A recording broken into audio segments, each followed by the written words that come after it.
isang balita, humarap si dating Undersecretary Rico Puno sa Senate inquiry na ipinatawag ni Senador Miriam Defensor Santiago na siya nangangasiwa sa Senate Committee on Constitutional Amendments, Revision of Codes and Laws. Narito po ang report ni Lay Alvis. My silence has been propagated to be a sign of guilt.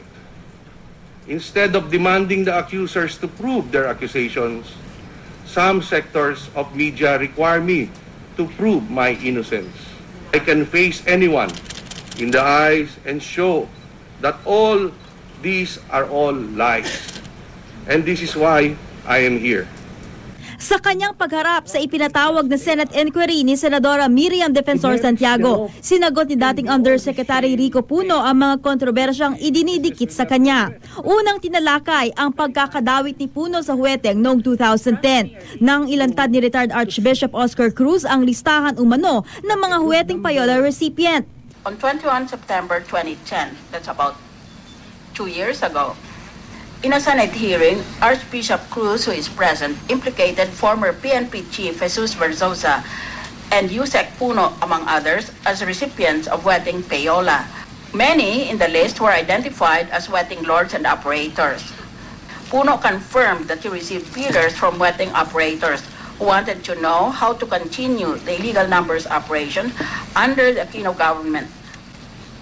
2 years ago, I faced this august body to answer accusations in the media against my person in connection with illegal gambling or wedding. I was accused of being a top wedding protector. My accusers wanted everyone to believe that even if I was only 2 months in office, I was able to rise to be a great power that they pictured me to be in such a short time. Fortunately, what came out from these hearings as well as the hearings before the lower house is but one truth. My accusers had no evidence whatsoever to substantiate their accusation. Sinabi rin ni Senadora Santiago sa pagdinig na lalong lumalaganap ang huweteng sa ngayon. Kaya naman dinirech niya si Puno kung isa siya sa mga kumikita sa iligal na sugal. Ang pagkaintindi ko, tinatanggi mo na meron kang kinikita sa wedding.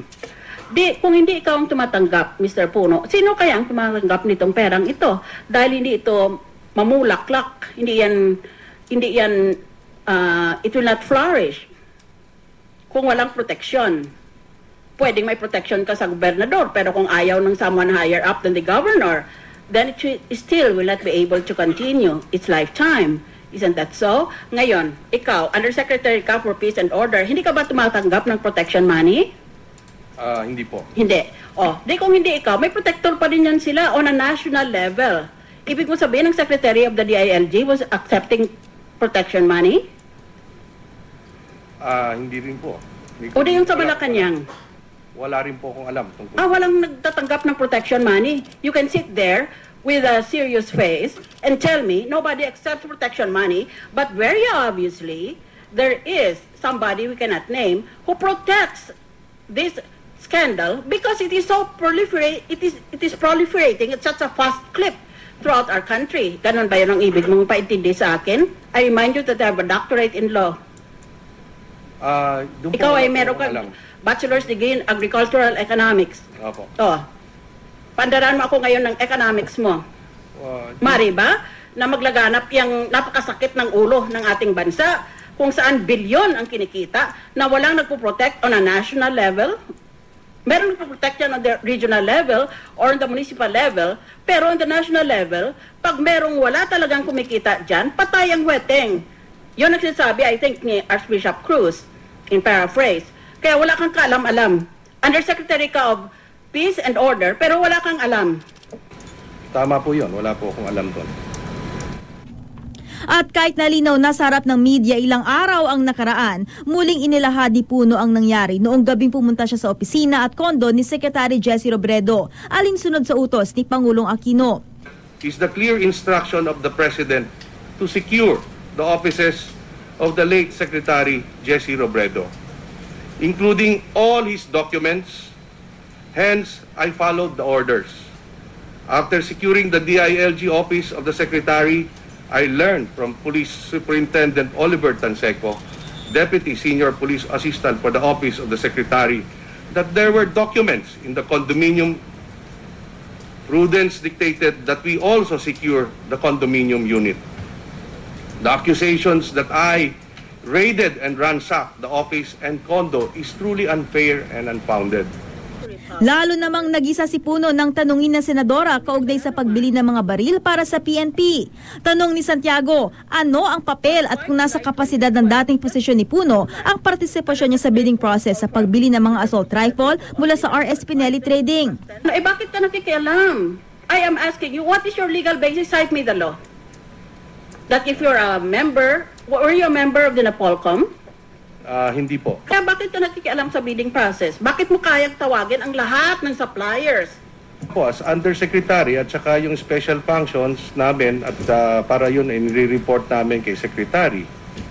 Special function mo? Sino nagsabing may special function ka? Ang kanang sa akin dito is to observe and see to it that every bidding is transparent. Nagbibigay ka lang ng payo. Opo. Pero yun ang nangyari. Yun lang po ang nangyari doon. Pinabulaanan din ni Puno ang nakarating na impormasyon kay Santiago na mula umano sa isang anonymous source na nagsasabing lilipat na siya sa Bureau of Customs. Sinabi rin daw sa email na sinisiraan umano ni Puno ang senadora at ang kanyang asawa. Bukod dito, pinangalanan din ng source ang mga kamag-anak ni Puno na nagtatrabaho o may pwesto sa gobyerno. Dami ng Puno Kaya kailangan talaga siguro ang RH bill. Hindi rin nasagot ni Puno kung bakit magkaiba ang pahayag nila ni Executive Secretary Jojo Ochoa tungkol sa sakop ng kanyang trabaho sa DILG.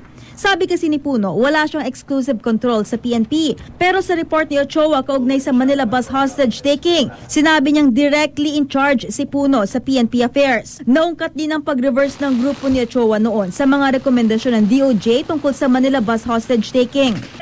Bago mag-alas-2 ng hapon, dinismiss ni Senadora Santiago ang pagdinig. Hindi raw siya gagawa ng committee report dahil baka raw walang pumirmang senador.